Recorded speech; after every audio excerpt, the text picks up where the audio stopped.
अब ये हमारे पास हमने जब बात की ना इनहेरिटेंस की, हमने कहा था कि ये एक जनरल क्लास बन जाती है। हम इसका जनरल पॉइंट ऑफ व्यू दे देते हैं कि हर क्लास की ना, हर शेप की ना कोई कलर होगी, तो वो हमने ऊपर बना दिया। हमने कहा कि हर शेप का एरिया भी होता है, पेरीमीटर भी होता है, लेकिन उनके फॉर्मूलाज डिफरेंट हैं। ऐसा है। Yes ma'am.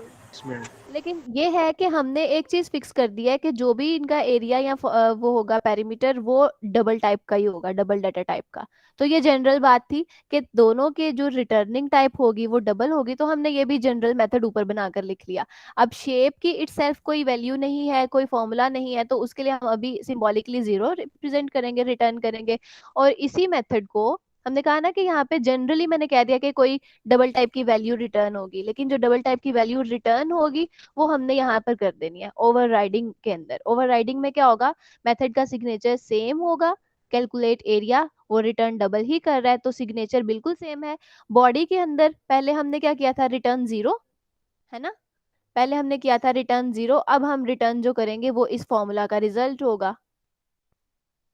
ठीक है। तो ओवरराइडिंग के अंदर क्या होता है, बेसिकली आपके मेथड का हेडर सेम रहता है, उसकी बॉडी में समवॉट डिफरेंस आता है। ओके। और इसका पर्पस यस भी मैम। यही है, इसका पर्पस भी यही है कि आपकी जो जनरल क्लास है या जो पेरेंट क्लास है वो कोई जनरल सी कुछ कंस्ट्रेंट्स लगा के अपने पास रख लेता है कि मेरे जितने भी चाइल्ड होंगे वो जो एरिया कैलकुलेट करेंगे वो पॉइंट्स में होना चाहिए। तो उसने कह दिया जी ठीक है जी, हम रिटर्न डबल करेंगे। तो ये भी अगर यहाँ पे रिटर्न डबल नहीं करते तो क्या होगा, ये ओवरराइडिंग नहीं होगी। और फिर इसको जरा इम्प्लीमेंट करके देखिएगा, खेल के देखिएगा कि क्या आया, कि आपको कंपाइलर अलाउ करता है ऐसा करने से या नहीं अलाउ। ठीक है। डाटा मेंबर है, डिफॉल्ट कंस्ट्रक्टर है आपके पास, ओवरलोडेड कंस्ट्रक्टर है, जो भी डायग्राम में कहा था वो मैंने यहाँ पे गेटर सेटर लिख दिया। ड्रॉ क्या करेगा, स्टेट ऑफ दिस क्लास जो है वो डिस्प्ले करा देगा, state of object of this class. तो कलर ये है हमारे पास, हमने कलर को एसओपी करा दिया। कैलकुलेट एरिया ने कहा कि तुम अभी सिंबॉलिकली 0.0 कर देना, लेकिन हम एम्फोसाइज क्या करना चाह रहे हैं कि अपकमिंग क्लासेस जो कैलकुलेट करेंगी एरिया वो डबल टाइप का होना चाहिए। तो हमने अभी सिंबॉलिकली 0.0 कर दिया। देन कैलकुलेट पेरीमीटर में भी 0.0 कर दिया। तो शेप क्लास को हमने कोड में कन्वर्ट कर लिया। यहाँ तक किसी का कोई क्वेश्चन या ambiguity? No no ma'am. Ma'am. No ma'am. फिर उसके बाद हमें मिली सर्कल क्लास। सर्कल क्लास आपने बनानी है। सर्कल क्लास में 3 डेटा मेंबर्स हैं, एक्स वाई और radius. Default constructor, overloaded constructor, setter getter, और ये 3 overridden methods. Okay. Overriding जो है वो कहाँ पॉसिबल है, इनहेरिटेंस के अंदर ही, अदरवाइज वो उसको कैसे पहचानेगा कि आपका ऊपर वाला मेथड जो है वो नीचे ओवरराइड हो रहा है। तो यहाँ पे इनहेरिटेंस का रिलेशनशिप डिपिक्ट करने के लिए ये एरो साइन है, एरो अपवर्ड है, दैट मीन्स कि सर्कल जो है वो एक्सटेंड कर रहा है शेप क्लास को। ठीक है। तो सर्कल क्लास तो हमें बनाना आती है, वो सारे रूल्स पुराने हैं, बस इस एरो को जब कोड में कन्वर्ट करेंगे तो वो क्या करेंगे आप, सिंपली सर्कल का जो हेडर है सर्कल एक्सटेंड्स का क्लास का, कीवर्ड यूज करेंगे। ठीक है शाबाश, सर्कल का जो कीवर्ड है, सॉरी, सर्कल का जो हेडर है उसके आगे लिख दोगे कि ये क्लास एक्सटेंड करेगी किसको, शेप क्लास को। Yes ma'am. तो ये आपने एरो की कन्वर्जन कर दी। ओके। बाकी हमने देख लिया, हमें डाटा मेंबर्स ये सारी चीजें करना आती हैं, गेटर सेटर्स। फिर उसने कहा कि ओवर रिडन मेथड्स। तो ड्रॉ मेथड ओवरराइड हुआ जी, हेडर सेम है, ऐसा है, यस मैम। और इसकी बॉडी जो है वो समवॉट डिफरेंट है, तो नो इशू। फिर उसके अलावा उसने हमसे क्या कहा, बाकी डाटा मेंबर्स को डिस्प्ले करने का मैकेनिज्म हम बनाएंगे बेटा, उसको बाद में करते हैं। अच्छा। और उसने कहा कि ये 2 मेथड जो है ना इनको भी ओवरराइड कर लो। ओवरराइड मतलब हमने इनको रीराइट करना है, तो हम इसको रीराइट कर लेते हैं with different specification. Rewrite in a sense कि हम उसके अंदर क्या कर रहे हैं, थोड़ी सी चेंजेस कर रहे हैं स्पेसिफिकली। पहले जनरल काम किया हुआ था, अब हम स्पेसिफिक काम कर रहे हैं। एरिया कैलकुलेट एरिया कैसे करेंगे, इसका फॉर्मूला बताओ सर्कल साइड से।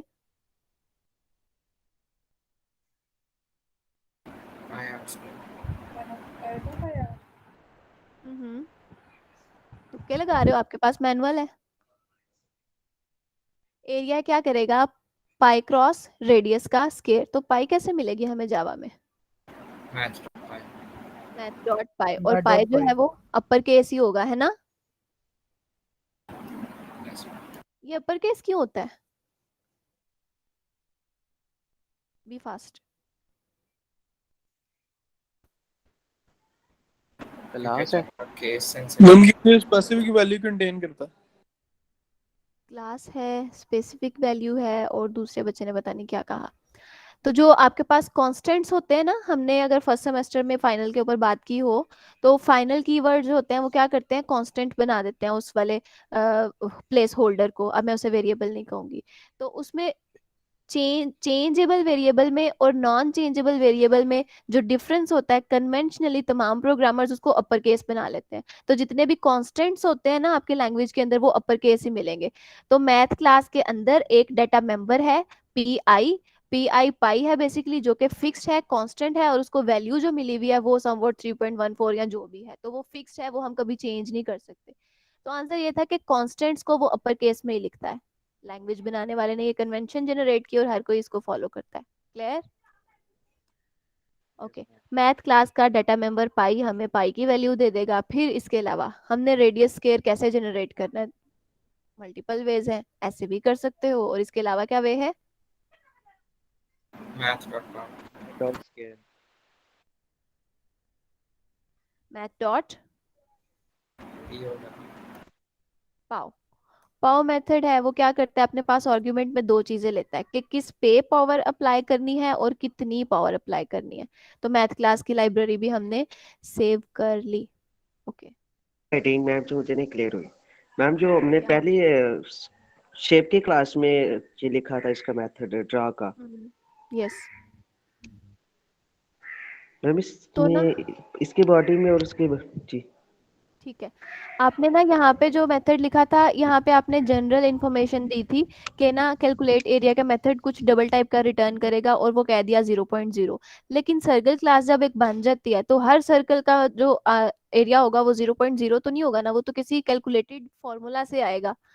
तो हम क्या करते हैं कि दोबारा से लिख लेते हैं कैलकुलेट एरिया का मेथड। अब जब हमने दोबारा से कैलकुलेट एरिया का मेथड लिखा है, तो हम क्या कर रहे हैं, बेसिकली ओवर राइडिंग कर रहे हैं, क्योंकि ऐसा सेम मेथड पेरेंट क्लास में बना हुआ है, क्योंकि हमने इसको एक्सटेंड किया है ना।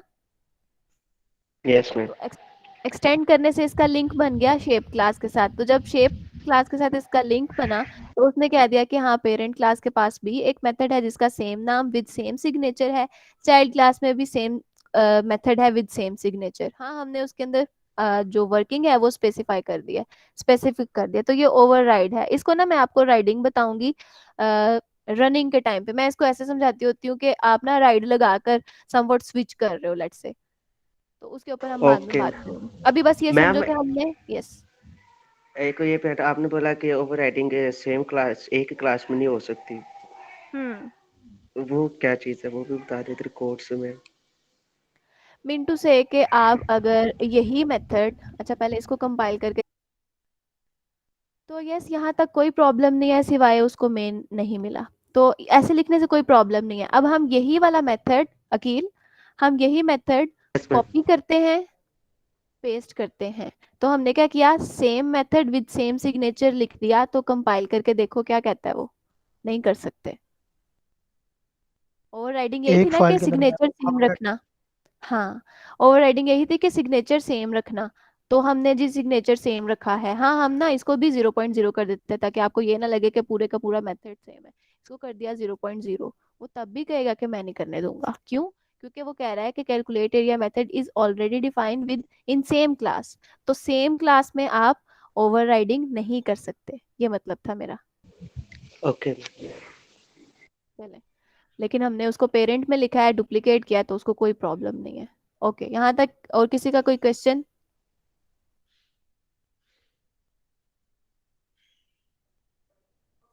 ओके। कैलकुलेट पैरामीटर का फॉर्मूला लिखवा दें। 2 pi r. 2 multiply by math dot pi multiply by radius. तो हम कर लेते हैं दिस डॉट रेडियस, ताकि वो मिथ ना रहे कि वहां पे लाजमी है गटर लगाना। ओके, यहाँ तक सबको क्लियर है? Yes ma'am.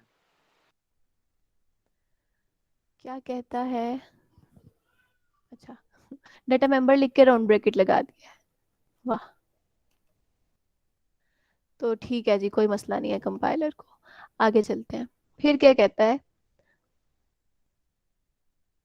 सर्कल क्लास आपने कर ली मुकम्मल। फिर कहता है स्क्वायर क्लास है। स्क्वायर क्लास के अंदर ये डाटा मेंबर्स हैं और यहाँ पे भी आपने वो तीनों मेथड्स ओवरराइड करने हैं, और ओवरराइड करने के बाद आपने उनके फॉर्मूलाज को समवॉट डिफर करना है। तो इसको भी इम्प्लीमेंट कर लेते हैं।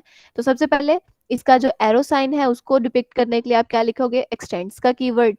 तो यस, आपके पास स्क्वायर क्लास क्या हो रही है, एक्सटेंड हो रही है किससे, शेप क्लास से। ओके, ये शेप क्लास से एक्सटेंड हो रही है, इसके पास एक ही डेटा मेंबर है खुद का लेंथ, और उसके पास शेप का कलर भी आ गया है ना, ऐसा है ना बच्चों। Yes ma'am. yes, ठीक है, इसको थोड़ी देर तक ना मैं आपको खेल के दिखाती हूँ कि वो कैसे हम इसको रियलाइज कर सकते हैं कि वो भी यहाँ पर आ गया। ड्रॉ मेथड क्या करेगा, अपना खुद का डाटा तो दिखाएगा, पिछले क्लास का डाटा कैसे दिखाएगा, चलो कर लेते हैं। हमारा ये मानना है कि आपके पास शेप क्लास की इंफॉर्मेशन यहाँ पर आ गई। हम शेप क्लास का कलर दूसरी क्लास में कैसे एक्सेस कर सकते हैं, चाइल्ड क्लास में उसको कैसे एक्सेस करें। सुपर के कीवर्ड के साथ। सुपर क्या करें साथ, अच्छा दिस भी नहीं करते, सुपर क्या करें साथ, साथ में मेथड का नेम लिखें। चलो आसान करते हैं। देखो हमने कहा ना कि इसकी नॉन प्राइवेट चीजें जो हैं वो इस अपने चाइल्ड क्लास के अंदर आ जाएंगी। तो जो यहाँ पर पब्लिक है ना, गेटर या सेटर या जितनी भी पब्लिक चीजें हैं वो वहां पे भी पब्लिक है। हम यहाँ पे अगर डायरेक्ट लिखते हैं ना, गेट कलर, तो वो उसको एक्सेस कर सकता है। ये वाली बात किस किस को समझ आई है। भाई हमने इस क्लास में तो गेट कलर का मेथड नहीं बनाया, लेकिन वो पेरेंट क्लास में था और वहां पे पब्लिक था, यहाँ पे पहुंच के भी पब्लिक ही हुआ है। दैट मीन्स कि हम इसको डायरेक्ट एक्सेस कर सकते हैं। तो एक तो इनहेरिटेंस का ये फायदा हुआ कि आपने जो डाटा मेंबर पेरेंट का था उसको एक्सेस कर लिया बाय यूजिंग पब्लिक गेटर। तो कंपाइलर को इसमें कोई प्रॉब्लम नहीं है क्योंकि इन दोनों क्लासेस का आपस में पेरेंट चाइल्ड रिलेशन है। ओके, अच्छा दूसरा वे क्या, यहाँ तक किसी का कोई question. No ma'am. If there is an ambiguity, you may ask. Okay, एक तो मेथड ये है कि हमें पता है हमारे पास पब्लिक चीजें आ जाती हैं। दूसरा हम ना ओवरराइडिंग की बात कर रहे थे, और जो बात करी थी अक्सा शायद या रबिया, तो क्या कर रहे हैं हम सुपर का कीवर्ड यूज कर लेते हैं। तो देखो हमने क्या किया, जो बात भी यहाँ पे यूं करके लिखी है ना, प्रिंटलन, ये वाली बात हमने पहले भी तो लिखी हुई है यहाँ पर। कहाँ लिखी है, ड्रॉ के अंदर, है ना। तो हम इसी वाले मेथड को यहाँ पे कॉल कर लेते हैं। तो चाइल्ड क्लास अपने पेरेंट क्लास के मेथड को कैसे कॉल करती है, सुपर का कीवर्ड लगाकर। सुपर का कीवर्ड लगाकर ड्रॉ लिख लेते हैं। सिंपली आप यहाँ पे ड्रॉ भी करोगे ना तो भी आ जाएगा, आएगा या नहीं आएगा बच्चों।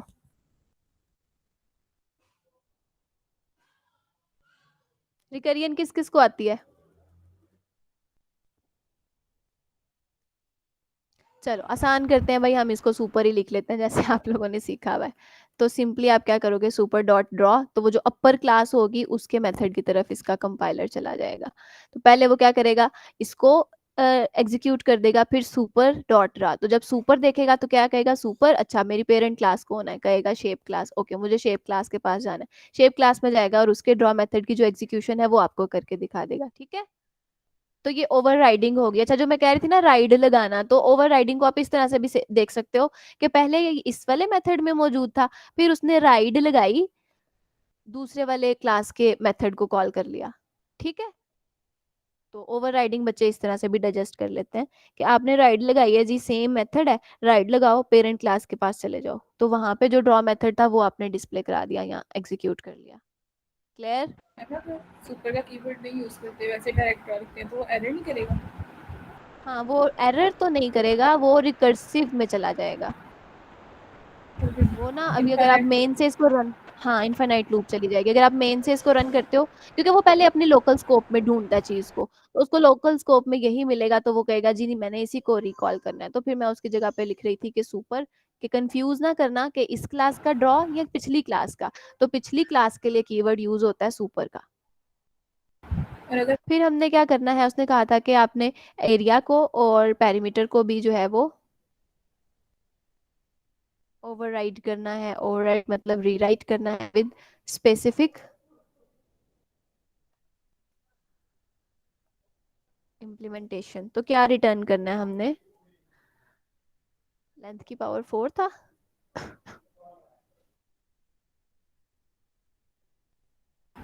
वो होती है 2 है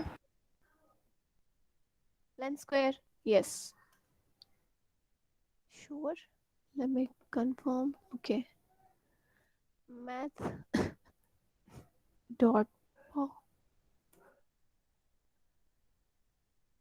मैथ क्लास का पावर फंक्शन क्या कर रहा है? लेंथ के ऊपर स्क्वायर अप्लाई कर रहा है। ठीक है, पेरीमीटर का क्या फॉर्मूला है? 4 इंटू लेंथ में। Get length. तो ये आपके पास पेरीमीटर भी जो है वो ओवरराइड हो गया, तो कोई इशू नहीं है कंपाइलर को। यहाँ तक किसी का कोई क्वेश्चन? तो हमने इस वाली पिक्चर को कंप्लीट कर लिया। बाकी ना मैं आपको कंस्ट्रक्टर की जो है ना वो कॉलिंग बाद में करके दिखाती हूँ। मैं आपको ये दिखाना चाह रही हूँ कि वो इटसेल्फ भी उसको ओवरराइड कर रहा होता है, वो खुद ही पेरेंट को पहले कंस्ट्रक्ट करता है। कंस्ट्रक्टर के साथ अभी हम खेलेंगे। बाकी मेथड ओवरराइडिंग हमने कर ली। अच्छा जी, तो हायरार्किकल इनहेरिटेंस डन है। सर्कल और स्क्वायर इनहेरिट कर रहे हैं शेप क्लास को at same level. Shape class का कलर वाला जो एट्रीब्यूट है उसके साथ जितनी भी मैनिपुलेशन हो रही है वो सारी जो है आपके पास सर्कल को भी मिल रही है और स्क्वायर को भी मिल रही है। यहाँ तक किसी का कोई question? Excuse me madam. Yes. Madam अभी आपने ये कहा कि एक ही क्लास के अंदर हम मेथड ओवरराइडिंग नहीं कर सकते, वो ऑलरेडी डिफाइंड आ जाता है। तो व्हाट इफ अगर मैं एक दफा मेथड लिख दी है और नीचे दोबारा मैंने वही मेथड लिखा है दोबारा एग्जैक्ट, बट मैंने दूसरे वाले के ऊपर वो एट द रेट ओवरराइड लिख दी है, तब भी उसे मसला होगा? फिर वही बात खेलने वाले क्वेश्चंस। वैसे तो हमने इसको करके देखा है, लेकिन इसको फिर से जो है वो खेल के देख लेते हैं। किस मेथड के साथ करें? कोई सी भी कर लें, आप कैलकुलेट वाला कर लेकिन लें। लेकिन आपके वैसे डायरेक्ट आंसर यही है कि आप स्टिल ओवरराइडिंग ही कर रहे हो और एक ही उसमें रहकर। तो इसको कंपाइलर से पूछते हैं वो क्या कहता है। वो फिर से यही कह रहा है is already defined in square. तो ओवरराइड वाला जो कीवर्ड है ना, इसका रिलेशन ही अपर क्लास से होता है। ये कह देता है कि आपकी जो मेथड की रीराइटिंग है ये सिर्फ अपर क्लास और इस क्लास में एक एक बार लिख सकते हो, आप इसी क्लास में दो बार नहीं लिख सकते। तो फिर उसने सेम एरर दिया है। Clear? Yes ma'am, thank you. Suleman यही क्वेश्चन था ना? Yes madam. ठीक है शाबाश। तो बाकी बच्चे भी बच्चों इस तरह की चीज़ों के साथ हमने खेल के देखना होता है, तो आप ड्यूरिंग लेक्चर ही बोल दिया करो ताकि आपके सामने एग्जीक्यूशन भी हो जाए और वो कभी लॉन्ग लास्टिंग भूले ना आपको। ओके जी। फिर उसके बाद है आपके पास रेक्टेंगल क्लास। रेक्टेंगल क्लास क्या करेगी? इसका एरो किसकी तरफ है? स्केयर स्केयर क्लास की तरफ में। की तरफ है। तो ये किसको इनहेरिट करेगी? Square class. तो हमने वहां पे सिर्फ यही लिखना है कि एक्सटेंड करो तुम स्क्वायर को। हाँ स्क्वायर जो है वो प्रीवियसली एक्सटेंड कर रहा था शेप को। तो शेप का जो कलर की मैनिपुलेशन है ना, गेट कलर सेट कलर और ये सारा, सारी नॉन प्राइवेट प्रॉपर्टीज, यानी ये सारी non private properties shape class की कहाँ पहुंच रही हैं? रेक्टेंगल में भी पहुंच रही हैं। किसके रेफरेंस से? स्क्वायर के रेफरेंस से, है ना? मल्टी लेवल में भी हमने सीखा। बाकी यस रेक्टेंगल मैम। क्लास में देखते हैं रेक्टेंगल क्लास किसको एक्सटेंड कर रही है। आपके पास स्क्वायर क्लास को। स्क्वायर क्लास में अपनी प्रॉपर्टी क्या है? विड्थ। लेकिन हम मानते हैं कि इसके पास स्क्वायर क्लास से लेंथ भी आएगी और शेप क्लास से कलर भी आएगा। ठीक है, तो कुछ अपना डाटा मेंबर, कुछ गेटर सेटर्स, कंस्ट्रक्टर्स और ड्रॉ मेथड। अब ड्रॉ मेथड में आप क्या करोगे? खुद का ये काम क्या कर रहा है? आपको एसओपी करा रहा है। ठीक है, और क्या करना है आपने? आपने लेट से लेंथ भी डिस्प्ले करानी है। तो लेंथ कहाँ पे पड़ी हुई है? इसके सुपर में। तो हम इसके सुपर को कह देते हैं ड्रॉ कर दो। फिर उसके सुपर में रहते हुए हम कहेंगे कि जी हमें कलर भी दिखा दो, तो वो यहाँ से कलर की तरफ भी ले जाएगा आपको, है ना? Yes ma'am. आपका ये रेक्टेंगल के ऑब्जेक्ट के लिए जब आप ड्रॉ मेथड करोगे तो सारी इंफॉर्मेशन जो है वो डिस्प्ले हो जाएगी। ओके, फिर आपके पास आपने यही चीज़ें जो है वो री इम्प्लीमेंट करनी है, ओवरराइडिंग करनी है। तो फॉर्मूलाज लिखवा दें मुझे। Okay, get width multiply get length कर सकते हैं ना बच्चों डायरेक्ट, यस मैम। या एरर आएगा? क्योंकि वो आपके पास पब्लिक मेथड था स्क्वायर क्लास का, तो यहाँ पे भी पब्लिक है, हम इस तरह से भी लिख सकते हैं, तो कंपाइलर को कोई प्रॉब्लम नहीं होगा। हाँ, अगर अपने उसको डिस्क्रिप्टिव करने के लिए कोड को, तो फिर मुझे याद रहेगा जी सुपर क्लास का ये चीज। ठीक है, तो दोनों वेज ठीक है। चले, फिर क्या करना था आपने? 2 इंटू, मैं यस, ये सुपर का कीवर्ड हम प्राइवेट के लिए यूज करते हैं, प्राइवेट। जो शेप के क्लास में जो हमारे पास डाटा प्राइवेट पड़ा हुआ है। ओके, चलो इसको भी ना एक्सपेरिमेंट करके देखते हैं। आपने कहा कि सुपर साथ में प्राइवेट डाटा मेंबर, तो क्या ये एक्सेस हो सकता है? प्राइवेट की प्रॉपर्टी आपने डेफिनेशन क्या पढ़ी थी? कि वो सिर्फ सेम विद इन क्लास ही एक्सेस होगा। Within the same class. तो अपने अपने आंसर्स अपने जेन में रखो, बाकी कंपाइलर से पूछते हैं वो क्या कहता है। अच्छा, वो तो इधर कह रहा है, तो क्या कह रहा है? Length has private access in square, तो कहता है कि लेंथ जो है वो एक प्राइवेट डाटा मेंबर है, वो स्क्वायर के अंदर ही एक्सेस हो सकता है, रेक्टेंगल में नहीं गेट कर सकते, चाहे आप उसको सुपर के साथ करने की कोशिश कर रहे हो। ठीक है, तो ओके। हम प्राइवेट डाटा मेंबर को नहीं थे कर सकते, उसकी जगह हमने ना बीच का रास्ता क्या यूज किया हुआ था, गेटर सेटर, तो हमने गेटर से उसको गेट कर लिया। ठीक है, शाबाश, वेरी वेल। तो पेरीमीटर का फॉर्मूला क्या था? 2 into length plus get width. Confuse तो नहीं ना हो रहे बच्चे? यहाँ पे आप सुपर भी लिख सकते हो गेट लेंथ के साथ, अगर आपकी प्रीवियस प्रैक्टिस थी कि हमेशा ही सुपर लिखना है साथ। तो वो मिथ इसलिए क्लियर हुई कि आपने, क्योंकि उसको इनहेरिट कर लिया है, तो उसकी पब्लिक प्रॉपर्टी विदाउट सुपर भी यहाँ पर एसेस हो सकती है। मैडम ओके, लिख तो दोनों सकते हैं, बट रिकमेंडेड क्या है कि हम लिखें कि ना लिखें? जैसे दिस है ना, वो वैसे रिकमेंडेड क्या है कि सुपर लिखें कि ना लिखें? जब आपने कोड को डिस्क्रिप्टिव रखना होता है ना इन फ्यूचर शेयरिंग के लिए या इन फ्यूचर एक्सटेंड करने के लिए, तो आप इस तरह के कीवर्ड साथ लगाते हो ताकि डिस्क्रिप्टिव हो जाए। आपको पता हो कि लेंथ इसमें तो नहीं मिली, तो आप तो कंफ्यूज हो जाओगे। तो फिर उसको पता हो जी सुपर लगा हुआ है, तो उसने कहाँ से लेना है, स्क्वायर क्लास है, तो डिस्क्रिप्टिव रखने के लिए इसको लिखना चाहिए।